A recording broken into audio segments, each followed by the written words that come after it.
এখানে 4টে কাটাপোনা আছে। তো পেঁয়াজ আদা রসুন দিয়ে খেতে খেতে ফেডা হয়ে গেছি, পাতলা ফুলকপি দিয়ে খেতে খেতে ফেডা হয়ে গেছে। তাই আমি ভাবছি আজকে সর্ষে দিয়েই করি। তো এখানে 4খানা মাছ নিয়েছি, সর্ষে দিয়েই করব। আসুন, তেল গরম হয়ে গেছে, মাছগুলো এবার দিয়ে দেবো।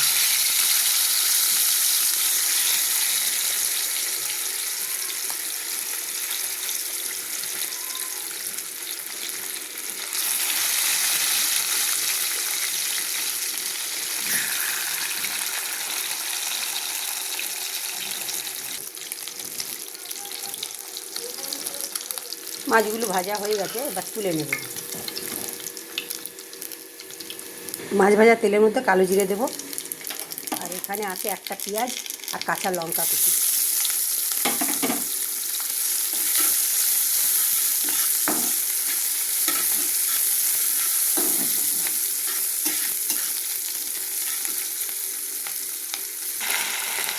এখানে আছে হলুদ গুঁড়ো, লঙ্কার গুঁড়ো আর স্বাদ মতো নুন। তো এটা সর্ষে মাছে পেঁয়াজ না দিলেও চলে, এটা কালো জিরে কাঁচা লঙ্কা দিয়ে সর্ষে বাটা দিয়েও হয়ে যায়, কিন্তু আমি একটু পেঁয়াজ দিলাম এই জন্য যে টেস্টটা একটু ভালো লাগবে। তাই আপনারা চাইলে দিতে পারেন, নাও দিতে পারেন পেঁয়াজটা। এখানে আমি 1 চামচ সর্ষে বাটা দিয়ে দিলাম।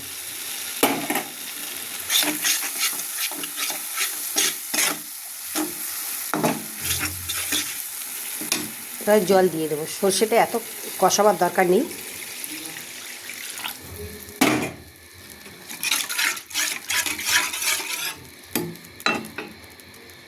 ঝোল ফুটে গেছে, এবার মাছগুলো দিয়ে দিলাম।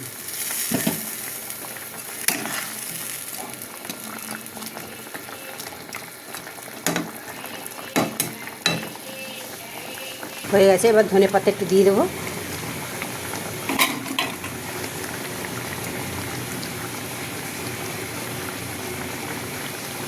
হয়ে গেছে, সার্ভ করে দেখাচ্ছি। তো বন্ধুরা, হয়ে গেল সর্ষে মাছ। তো ভিডিওটা যদি আপনাদের ভালো লেগে থাকে বন্ধুদের সঙ্গে শেয়ার করবেন, লাইক শেয়ার কমেন্ট করবেন। আর একটা কথা আমি আগেও বলেছি, এখনও বলছি, যে আমি আপনাদের মতন গুছিয়ে কথা বলতে পারি না। আমার একটু উল্টো পাল্টা হয়ে যায়, একা ভিডিও করি, এক হাতে রান্না করি, এদিক সেদিক যদি হয়ে যায় বন্ধুরা প্লিজ কিছু মনে করবেন না। ধন্যবাদ।